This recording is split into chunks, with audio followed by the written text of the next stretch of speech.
I didn't know a prank could split a marriage into before and after. The kind of clean break you only notice once you're standing in the wreckage, staring at the silence like it's a locked door. It happened on an ordinary morning, the kind where the coffee smells the same, the light falls the same across the kitchen tiles, and you assume the day will be normal. Beth didn't assume anything at first. She's the kind of woman who tries to understand people. She gives grace before she gives suspicion. So when my cousin, my brother in every way except blood, started answering her with one-word replies, she softened instead of fighting. "What's wrong?" she asked. He didn't look up, he didn't touch her, he didn't say her name. And the moment she realized he was doing it on purpose, I swear you could see her body remember something her mind didn't want to touch. Beth had survived a man once who used silence like a weapon. Days of being treated like she was invisible, like she didn't exist unless she was apologizing for something she didn't even understand. Marcus knew that. He knew the exact shape of her fear. He knew the trigger, the damage, the therapy. And still, he chose it. 5 hours in, Marcus grabbed his keys and left without a word. No explanation. No, "I'll be back." Just the click of the door and the sound of tires on pavement. Beth called him. Again, again, again. No answer. That's when my phone rang, and her voice wasn't just crying, it was breaking. The kind of sobbing that makes the words come out jagged, like they're scraping her throat on the way out. "Jessica," she choked. "I don't know what I did. I don't know what I did." I drove over so fast, I don't even remember the roads. When I walked into their house, Beth was on the kitchen floor, clutching her phone like it was the last thing tethering her to reality. Eyes swollen, hands shaking, breath hitching like her body couldn't decide whether to faint or run. And when I called Marcus to demand answers, he laughed. "It's just a prank," he said, "for a video." 20 minutes later, he came home still smiling until he saw Beth's face. And then she stood up, walked past him, and started packing a bag without saying a single word. No screaming, no fight, just a suitcase, a zipper, and the most terrifying kind of quiet. "My name is Jessica. I'm 30, and I grew up in the kind of small town where everyone knows your business before you do, where family names matter, where Sunday dinners aren't optional, and where people say, 'We take care of our own,' like it's both a promise and a warning." Our family wasn't perfect. We argued, we held grudges too long, we laughed too loud at the wrong moments. But the one thing that felt unshakable was this: we showed up. That's why Marcus being part of our home never felt like charity. It felt like fate. He came to us when he was 3. My aunt, my mom's sister, died suddenly, the kind of death that steals the air out of a room and leaves everyone moving like they're underwater. Marcus's dad wasn't around, and there wasn't a long debate about what would happen next. My parents just took him in. One extra plate at the table, one extra set of shoes by the door, one more child threaded into our lives until the seams stopped showing. For most of my childhood, I didn't even know he was my cousin. I thought he was my brother. We fought over the TV remote like siblings. We ratted each other out like siblings. We made alliances and broke them like siblings. When I was 16, I overheard my parents talking in the kitchen late at night, voices low, heavy. I caught pieces. "Your sister? He deserves to know. We should have told them earlier." I remember standing at the top of the stairs, heart pounding, suddenly aware of how quiet the house was. I didn't walk down, I didn't announce myself, I just listened until my palms were damp. That was how I learned the truth. It should have changed everything. In movies, it always does. But it didn't. Not really. Marcus was still Marcus, my brother in every way that mattered. Except Marcus had always had this extra layer to him. Like he was constantly performing for attention he didn't trust was permanent. He was a prankster. Not the clever kind that makes people laugh and admire the setup. The annoying kind. The chaotic kind. He'd pull a chair out right as you sat down. He'd swap salt for sugar. Once he balanced a bucket of water above my bedroom door, and when I walked in half asleep, the cold hit me like betrayal. I screamed. He doubled over, laughing so hard he wheezed. My parents scolded him, sure, but then the story would become family folklore, something retold at gatherings with exaggerated hand gestures and laughter, like it was proof we were happy. And maybe that's where we failed him, because we taught him, without meaning to, that love could be earned through disruption. That being unforgettable was safer than being ignored. Then, about 6 years ago, Marcus stopped. It was so sudden it felt like someone flipped a switch. He started college, got serious about his grades, got an internship, and the pranks disappeared. The family praised him for growing up. We said it like it was a clean transformation, like he'd outgrown that version of himself. 2 years ago, he married Beth. Beth was the kind of person who made you feel softer just by existing near you. She remembered birthdays. She noticed when someone was quiet and checked in without making it embarrassing. She volunteered at an animal shelter on weekends and never posted about it for praise. When I broke my foot slipping on ice 6 months ago, Beth showed up at my door without waiting to be asked. Groceries, soup, laundry, folded with the kind of care that felt almost intimate. She stayed nearly a week, moving around my apartment like it was nothing to give her time away. That's what made it worse, knowing how much she gave, how naturally she loved. And what most of the family didn't know at first, what I only learned later, was that Beth had been married before, and her ex-husband didn't hit her, he didn't scream, he didn't leave bruises you could photograph. He used silence, days of it, the cold, deliberate kind that makes you question whether you exist. Beth had done therapy.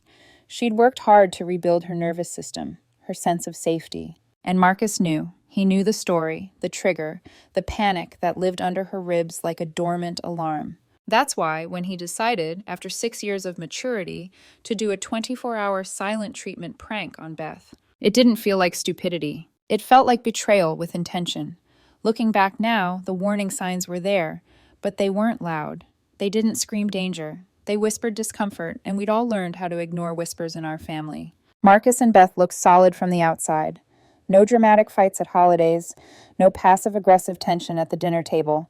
He held her hand. She laughed at his jokes. They hosted game nights and showed up with matching smiles. But if you watched closely, really closely, you could see the imbalance hiding in plain sight. Marcus liked control, even when he didn't call it that. He liked being the one who decided when things were funny, when tension could exist, when it was time to move on. Beth, on the other hand, had learned survival through accommodation. She smoothed things over. She asked questions instead of making accusations. She took responsibility even when none belonged to her.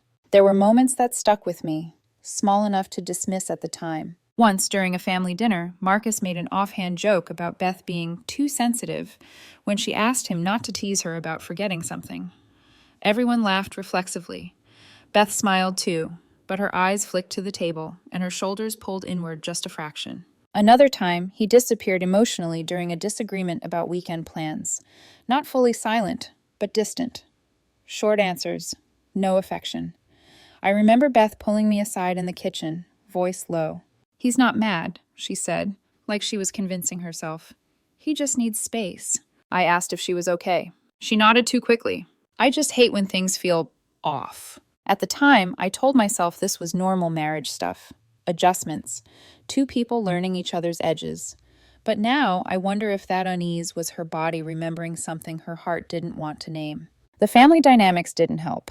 Marcus had always occupied a strange position. Deeply loved, fiercely defended, but rarely challenged. My parents, especially my mom, overcorrected in ways that were invisible to us kids. They praised him loudly. They excused him quickly. They were terrified, I think, of ever making him feel less than. So when Marcus matured and the pranks stopped, everyone breathed a sigh of relief. No one asked what replaced them. Beth never complained, not once. Even when she started spending more time at her father's house, handling his finances, coordinating his care after his stroke, she framed it carefully. "He needs me," she said, "and Marcus understands." And he did, or at least he said he did. But there were moments when Marcus's jaw tightened, when Beth mentioned staying late. Moments when he joked, again, joking, about being second place. "You're a saint," he'd say, half smiling. "Your dad's lucky to have you." The words sounded supportive. The tone, less so. Still, no one expected what happened next. Because the Marcus we thought we knew had grown up. He had a career, a marriage, stability. Pranks were in the past. Or so we thought. The morning it started, Beth didn't panic immediately. She told me later that she kept giving him chances to stop, to laugh and say gotcha, to pull her into a hug and admit he was being weird. Instead, he stayed distant, cold, unreachable. By the time he walked out of the house without a word, something in Beth fractured, not loudly, not visibly, but in a way that felt final. And when she called me, sobbing, unable to breathe properly, unable to understand what she had done wrong, I realized this wasn't a joke gone wrong. This was someone reopening a wound they knew exactly how to find. By the time I pulled into their driveway, my hands were shaking so badly I had to sit in the car for a second just to breathe. I could still hear Beth's voice in my head, thin, breaking, looping the same sentence over and over like her brain had gotten stuck. I don't know what I did. I don't know what I did. When I walked into the house, the silence hit first. Not peaceful silence, not comfortable quiet. This was the kind that pressed against your ears, heavy and wrong. Beth was on the kitchen floor, not collapsed, curled, knees pulled to her chest, back against the cabinet, phone clutched in both hands, like she was afraid it might vanish if she loosened her grip. Her hair was tangled, her face blotchy and red, eyes glassy and unfocused. Her chest hitched every few seconds, breath shallow and uneven, like her body couldn't remember how breathing was supposed to work. "Hey," I said softly, crouching down in front of her. "I'm here." She looked up at me like she'd just realized she wasn't alone, and something inside her cracked wider. "He won't answer," she whispered. "I keep calling and he won't answer." I took the phone gently from her shaking hands and set it on the counter. I wrapped my arms around her, feeling how tense she was, every muscle locked, like she was bracing for impact that never came. "It's okay," I lied, because I didn't know what else to say. "I'm here. We'll figure it out." While she focused on slowing her breathing, I stepped into the hallway and called Marcus. He picked up on the second ring. "Hey," he said casually, like I'd called to ask about dinner plans. "What the hell are you doing?" I demanded, keeping my voice low but sharp. There was a pause, then laughter. A short, incredulous laugh, like I'd missed the joke. "Relax," he said. "It's just a prank." My stomach dropped. "A prank," I repeated. "Marcus, she's on the floor hyperventilating. She thinks you're leaving her." "Oh," he said lightly. I didn't think she'd take it that hard. I closed my eyes, gripping the edge of the counter. "You knew," I said. "You knew what she's been through." Yeah, he replied. "I'm on my way home. I'll explain. I was going to film the reveal, actually. It's one of those 24-hour ignore your partner things. People love that stuff." I hung up without saying goodbye. 20 minutes later, the front door opened. Marcus walked in smiling. That smile vanished the moment he saw Beth. She was standing now, arms wrapped around herself, face drained of color except for the angry red around her eyes. Her lips were pressed together so tightly they trembled. For the first time, Marcus looked unsure. "Babe," he said quickly, dropping his keys. Hey, I'm sorry. I didn't mean..." Beth didn't respond. She didn't yell. She didn't cry. She turned, walked down the hall, and went into their bedroom. Marcus looked at me, confused. "She's mad," he said, like he was stating the obvious. "She's broken," I snapped. "What did you think would happen?" He followed her, still talking, apologies spilling out now. Too fast, too late. "It was a joke, I swear. I didn't think..." I stood frozen in the hallway as Beth emerged with a suitcase. She moved with eerie calm. Folded clothes, toiletries dropped in without care. Her face was blank, eyes unfocused, like she'd stepped outside herself. Marcus hovered, panicking now. "Beth, please," he said, "talk to me." She didn't look at him. She zipped the bag, walked past him, walked past me, and out the front door. The sound of her car starting felt louder than any scream could have been. Marcus stood there, stunned, like the ground had disappeared beneath him. Then his phone was in his hand. Call after call, voicemail after voicemail, texts stacking up unread. And finally, he looked at me, not laughing now, not smug, just terrified. "She's not answering," he said, voice cracking. "Jess, she's not answering." That was the moment it hit him. This wasn't a prank anymore. This was consequence. The house felt different after Beth left. Not empty, hollow. Like something vital had been removed, and the walls hadn't figured out how to stand without it yet. Marcus sat on the edge of the couch, hunched forward, phone in his hands, thumbs hovering uselessly over the screen. Every few seconds, he refreshed his messages as if Beth might suddenly appear there out of sheer willpower. "She always answers," he muttered. "She always answers." I stayed standing. I didn't trust myself to sit. "You did this?" I said quietly. He flinched, like the words had weight. "I didn't mean to," he shot back too fast. Defensive, reflexive. "I swear. I thought she'd get upset, yeah, but not this." "You don't get to decide how trauma shows up," I said. My voice shook despite my effort to keep it steady. "You knew her history. You knew what silence did to her." He rubbed his face hard with both hands, dragging them down like he was trying to erase something. He stopped, swallowed. I felt like she was slipping away. There it was. Not remorse yet, fear. I didn't respond right away. I needed him to sit in the quiet he'd created. Finally, I asked, and you thought reenacting her abuse would bring her closer? He looked at me then, really looked, eyes bloodshot and wild. I don't know, he whispered. I wasn't thinking. That night, Beth didn't come home. She didn't answer Marcus's calls. She didn't respond to his texts. She didn't send a message saying she was safe. The next morning, she texted me. I'm okay, please don't tell Marcus where I am. My chest tightened with relief and something else, respect. She was choosing herself. Marcus spiraled. He stopped eating, barely slept. His voice cracked every time he asked if I'd heard from her, and every time I gave the same answer. She's safe, she needs space. The family found out quickly. In a small town, silence doesn't stay private for long. Some were furious with Marcus, others minimized it. It was a prank. He didn't mean it. She's too sensitive. Every time someone said that, something sharp twisted in my chest. Because Beth wasn't sensitive. She was wounded. And Marcus wasn't ignorant. He was careless with something sacred. I tried to walk a line that felt impossible, supporting my brother while refusing to excuse him. When Marcus begged me to talk to Beth for him, I refused. She didn't ask for a messenger, I said.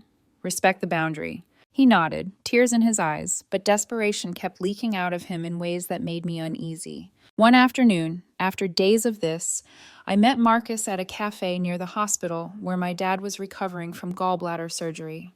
The smell of disinfectant still clung to my clothes. I watched him stir his coffee long after the sugar had dissolved. Why now? I asked finally. Why this prank after 6 years? He stared into the cup like it might answer for him. She's been spending more time at her dad's, he said slowly. And I know why. I do. I understand.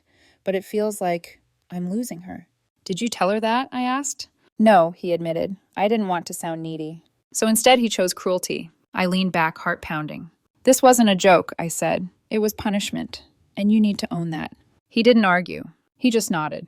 That's when I gave him the ultimatum. You get professional help, I said firmly. Real therapy. Not a few sessions you half listen through. Or I'm done. I won't watch you hurt someone and call it love. He broke down completely then.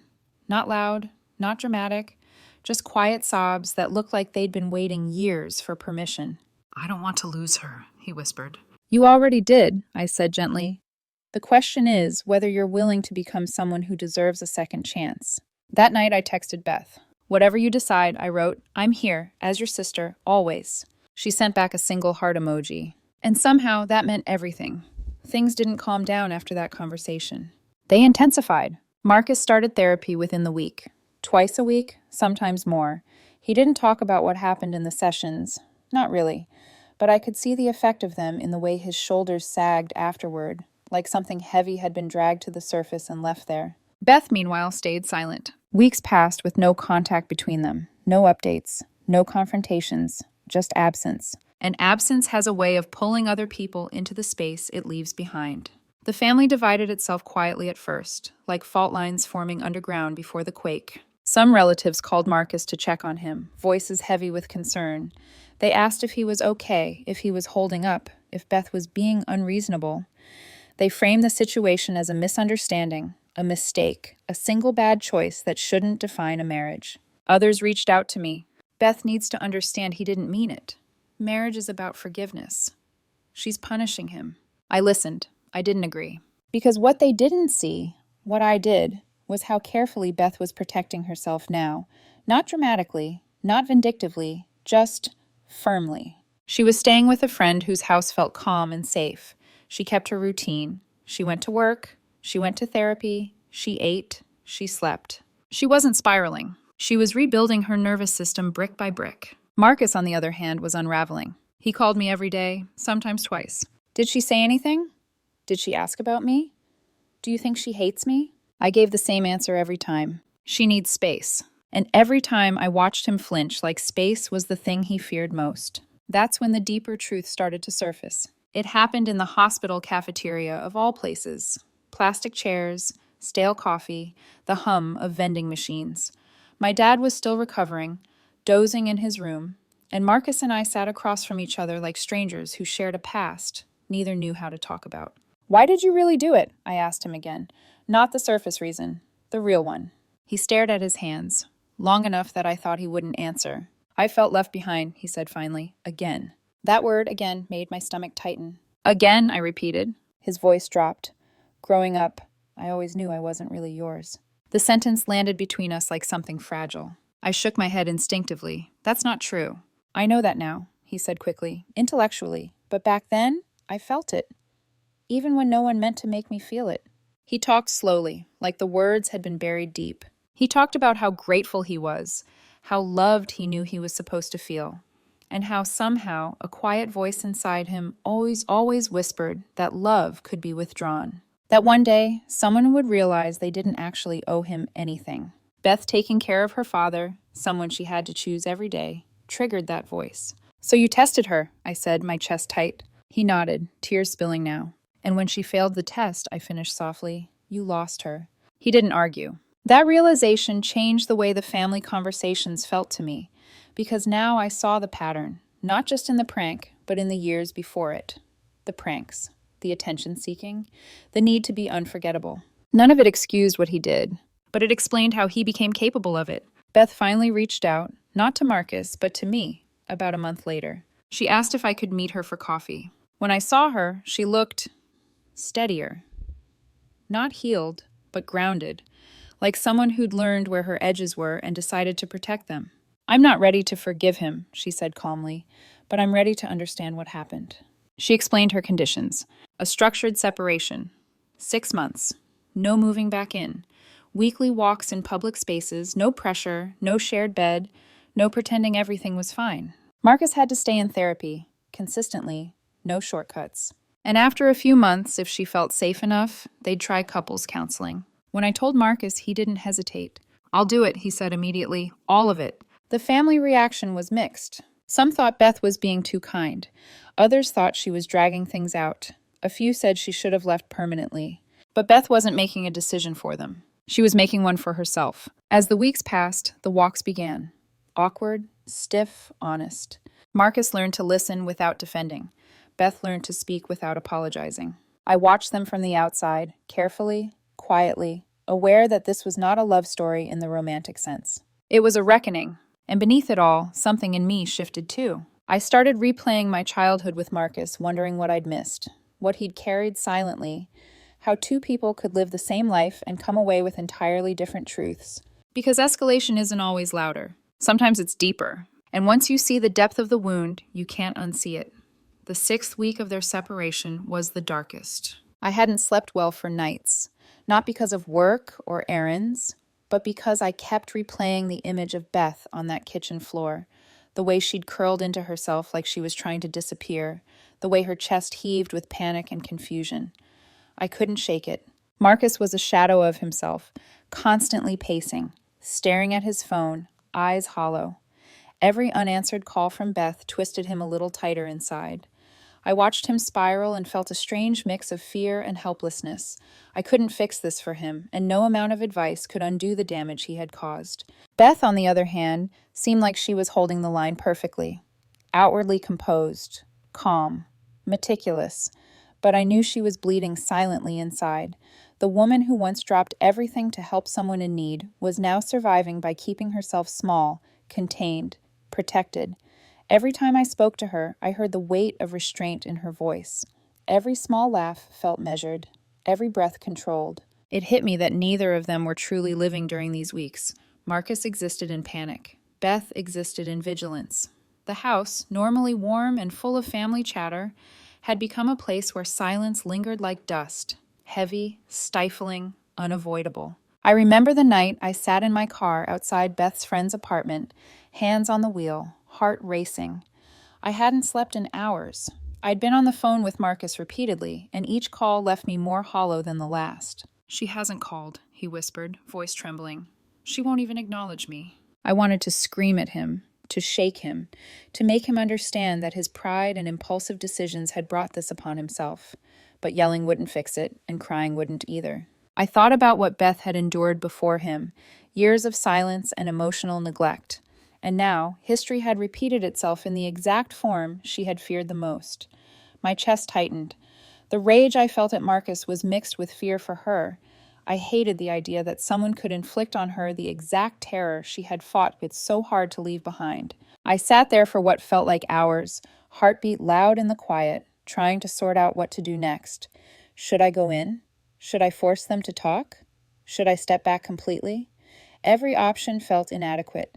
Every choice carried consequences I could not control. At home, Marcus's voice messages had multiplied, pleading, frantic, sometimes apologetic, sometimes accusatory at himself. I replayed them over and over, imagining the tension building in him, imagining the panic rising in Beth as she ignored them. I could hear it in my mind, the quiver of her jaw, the shallow breaths, the racing pulse. I could feel it in my own body, tight and raw. By the end of that week, I realized something terrifying. If Marcus didn't confront his own patterns, his own abandonment fears, this would not end well. Beth had every right to walk away forever, and he might lose the person who truly loved him. But if he didn't face the truth, even reconciliation would be fragile, built on fear, guilt, and unresolved trauma. I sat on the edge of my bed that night, staring at the ceiling. The room was dark except for the faint glow from the streetlights outside. I felt completely alone in my responsibility, watching two people I cared for deeply struggle in ways I could not fix felt unbearable. I thought about Beth's panic, Marcus's panic, and the fragile thread connecting them, trust, broken but not gone. The thread felt thinner than ever. I realized that darkness was not just theirs, it was mine too. I had been holding the weight of their fear, their history, their mistakes. And in that moment, I understood the truth of what Beth had done by leaving, and what Marcus had done by ignoring her boundaries. Sometimes survival demands isolation, and sometimes accountability is terrifyingly heavy. I sat there until my hands ached from gripping my knees, until my chest relaxed just slightly, and I whispered to myself, "This is what breaking feels like. This is what it takes to see the truth. There is no shortcut. There is only the reckoning." It was the lowest point, emotionally, mentally, physically, but in the darkness, the stage was set for transformation. Because sometimes you have to reach the bottom before you can climb back up. The turning point came quietly, almost imperceptibly, like the first crack of sunlight through heavy clouds. It didn't arrive with a shout, a grand gesture, or a sudden epiphany. It came through small truths, carefully spoken and carefully received. It started with Marcus's therapy sessions. For the first time, he admitted aloud, not to me, not to anyone else, but to the professional who listened without judgment, what had driven him to orchestrate the prank. He spoke of feeling abandoned, of the invisible weight of never quite belonging, of childhood shadows that followed him even into adulthood. He admitted the fear that Beth might choose someone else, that she might step away, as he had long feared those around him would. Acknowledging it wasn't easy. Every confession shook him, made him recoil, made him want to retreat into the old defenses he had worn so comfortably for years. But he stayed. He faced it. And as he began to confront the patterns of his own abandonment anxieties, a subtle change started to take root. A softening in his posture, a slower urgency in his calls, a careful deliberation in his words when he finally spoke to me about Beth. Beth, on her part, had been slowly reclaiming her power. The weekly walks became less tense, more structured. She didn't force forgiveness. She didn't need dramatic apologies. She simply observed, listened, and began to see Marcus not as a villain, but as a man struggling with unaddressed trauma. She began to differentiate between the intent and the impact, the past and the present, her fear and the reality of Marcus's care. Then, one afternoon, a small breakthrough happened during one of these walks. Beth said something that shifted everything. "I'm willing to see the truth of who he is, not just the version that hurt me. I'm not ready to forgive him fully, but I can see him trying. I can see that he's facing himself, really facing himself." Marcus, walking beside her, finally looked up and met her eyes without panic or defensiveness.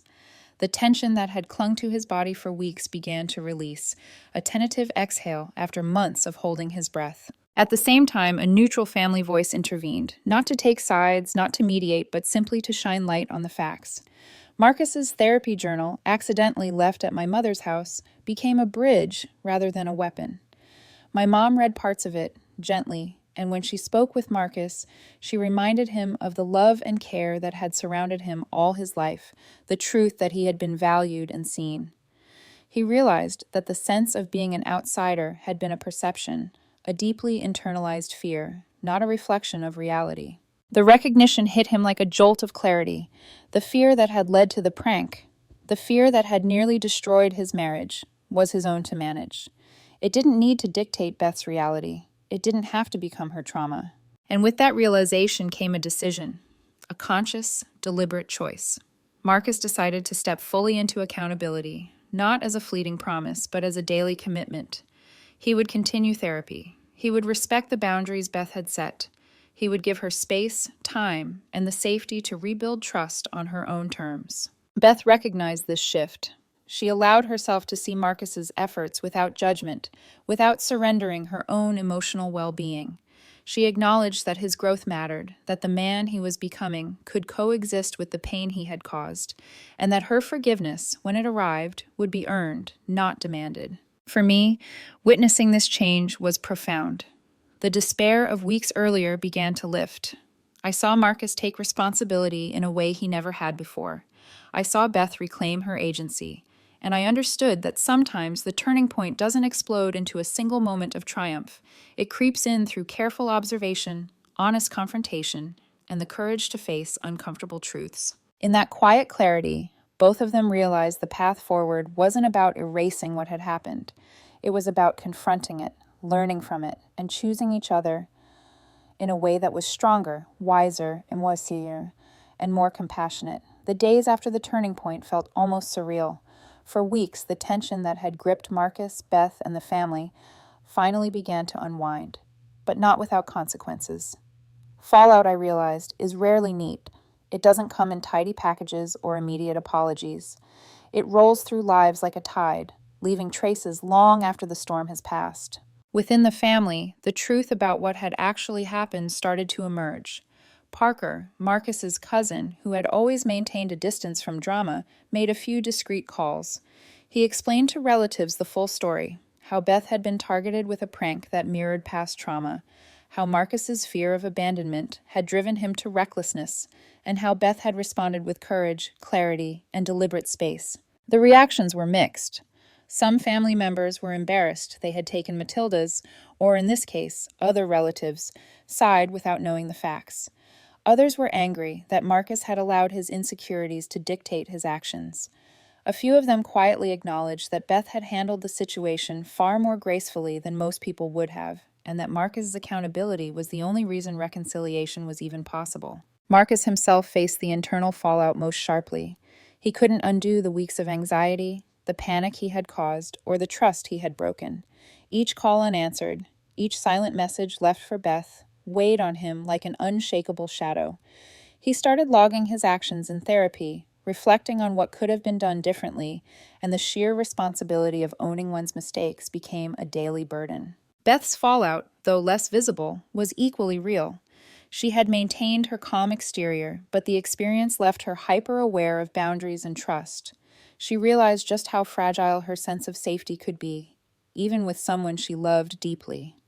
Every interaction afterward carried a subtle layer of caution, a careful weighing of intent versus impact. She had been forced to rebuild not only her confidence in Marcus, but also her faith in her own judgment, in her ability to protect herself while still opening her heart. And then there was this household dynamic. Their first dinner together after weeks apart was quiet at first, tentative. Marcus moved carefully, choosing words deliberately, and Beth responded with measured openness. Even simple things, a glance, a shared laugh, a subtle gesture, were fraught with the weight of what had happened. But slowly, small victories emerged. A shared joke that didn't trigger fear, a touch of hands without hesitation, the ability to discuss boundaries without defensiveness. Outside the home, the extended family began recalibrating their relationships. Those who had sided prematurely with Marcus's panic or ignored Beth's needs now approached both with respect. They acknowledged that Beth's decision to step back had been wise, and that Marcus's growth had been necessary for the marriage to survive. Some family members, who had assumed reconciliation would be immediate, had to accept that healing takes time and patience. Most importantly, Marcus and Beth began to reclaim their shared life, but on new terms. They weren't returning to the old patterns that had allowed the trauma to fester. They established clearer communication, regular therapy sessions, and structured opportunities to check in with one another emotionally. Their commitment wasn't just to each other, but to a healthier way of relating, one that respected both past pain and future possibility. By the end of the fallout period, the house no longer felt hollow. Laughter returned, cautious at first, but gradually more genuine. The baby, Grace in the first story, but analogous here in emotional grounding, became the center around which calm and order were restored. Trust began to ripple outward from the foundation Beth had fought to protect. And Marcus, finally aware of the damage his fear could cause, learned to temper it with accountability. The most profound outcome, though, was the quiet acknowledgement that some relationships only survive because the people involved are willing to confront uncomfortable truths, take responsibility, and let time do its work. The fallout left scars, but it also left wisdom, resilience, and a renewed commitment to each other. Not the naive commitment of before, but one forged in the crucible of challenge and survival. Months passed, and the rhythm of their lives began to feel natural again. Not perfect, perfection had never been the goal, but balanced, mindful, intentional. Marcus had learned that fear cannot dictate love, and Beth had learned that trust, once broken, could be rebuilt, brick by careful brick. Their 6-month separation plan had ended not with a dramatic reunion, but with quiet acknowledgement. Dinner together, laughter returning, conversations that were honest and free of pretense. They were choosing each other every day, not out of habit, but out of awareness, aware of their own flaws, aware of the triggers that once nearly tore them apart, and aware of the work it takes to stay connected. For me, watching this journey unfold was both painful and illuminating. I learned that accountability is a form of love, that boundaries are not walls, but bridges to safety, and that healing isn't linear. Sometimes protecting yourself and the people you love means creating distance until clarity is possible. Sometimes stepping back is the most powerful act of care. Beth and Marcus didn't erase the past. They acknowledged it, learned from it, and allowed it to strengthen rather than destroy their bond. They continued individual therapy, couples counseling, and open conversations. Beth established clear limits. Marcus honored them consistently, and both committed to checking in daily to prevent patterns of fear and avoidance from creeping back. The greatest lesson of all was humility, acknowledging one's own flaws without excuses, accepting the pain caused by them, and taking real steps toward making amends. Healing is possible, but it requires courage, patience, and unwavering honesty. And though the scars of betrayal remain, they became proof, not of failure, but of survival. Proof that love can endure when boundaries are respected, when trust is rebuilt slowly, and when both people are willing to confront the shadows within themselves. For anyone watching, reading, or living through similar struggles, remember, the measure of a relationship isn't the absence of mistakes, but the willingness to face them, learn from them, and choose growth over ease. Beth and Marcus's story isn't perfect. It isn't neat. But it is real, and real is what lasts.